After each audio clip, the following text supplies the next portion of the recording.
and I'm telling you that there's no relief in sight on your energy bills, whether it's at the gas station or at the furnace. Morning, folks. How you doing? This video is just a quick oil field update. This is going to be the May update from the NDIC, and just the highlights. And I thought it was interesting to see some of the information they're saying there. I tried to give you this report when it comes out, so you can get the most accurate information about what's going on up here. Not just my opinion, straight from the people who know what's happening. So I'd be interested in hearing what you guys think about all this. Pretty interesting information, and fits really good with what's going on up here. So here again, the link to the full video will be down below in the description, and look forward to hearing from you guys. Y'all be blessed. We'll see you. When we look at drilling rig count, I think today might be an aberration down to 37. I think we have some moving. We've been as high as 41, so we're inching into that lower 40s territory. I am told that the two largest rig suppliers have in the neighborhood of 14 rigs located in North Dakota that they can deploy. Their problem is that it's taking them 2 to 3 months to actually secure a crew and train the crew and deploy the rig. So if you're looking at that pace, if you want to get 14 rigs in the field, it's over 2 years to accomplish that. So we're going to inch our way up in the lower to mid 40s through the end of this year, but there's no anticipation that we're going to break 50, even at $120 oil, which is quite remarkable. Sanctions really haven't kicked in yet. All that's done is disrupt the whole supply chain business to where Russian oil is going to different places than it went before, and Middle Eastern and African and US oil exports are going to different places than they did before. So the whole supply chain is disrupted by that. But in terms of world demand, world supply, just back at pre-COVID levels. Looking at US, we are well below the 5-year average for crude oil storage. And you really can't point any place else except the Biden administration for that.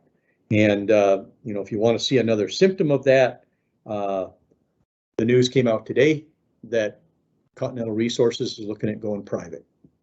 They're looking at moving away from being a public traded company back to private in order to try to work around the many hurdles that are continuously erected by this administration. And so we're looking, I'm looking at the oil prices, and I'm looking at the natural gas prices, and I'm telling you that there's no relief in sight on your energy bills, whether it's at the gas station or at the furnace, at the meter, at the decatherms. No, the supplies are just too tight.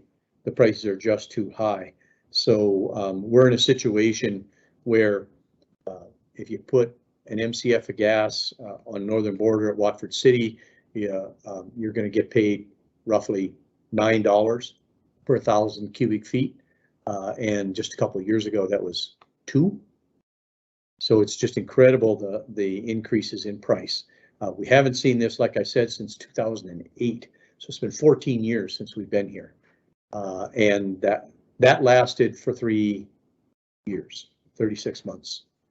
Okay, so no near-term relief. I think, long-term we can work our way out of this because the U.S. has abundant energy supplies, and we're seeing a lot of shuffling of the deck in terms of supplies and demand.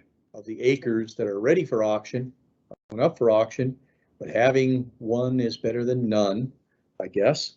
So we are scheduled to have a lease auction on 15 North Dakota tracts, about 650 acres.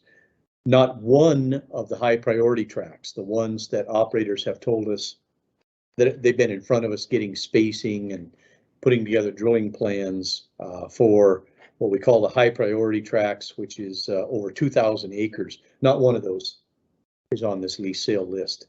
In fact, none of the high priority tracks appear to be on any future list. So still an enormous concern, and we're still trying to work with the federal courts to make sure that this ball gets rolling again. So we'll see how that goes.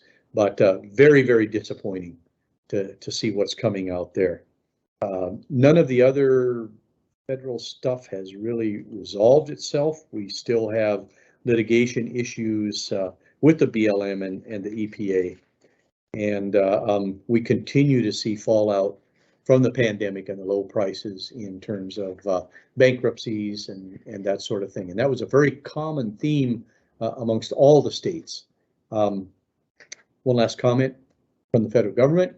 We were supposed to get word on our IIJA grant application that was supposed to come yesterday.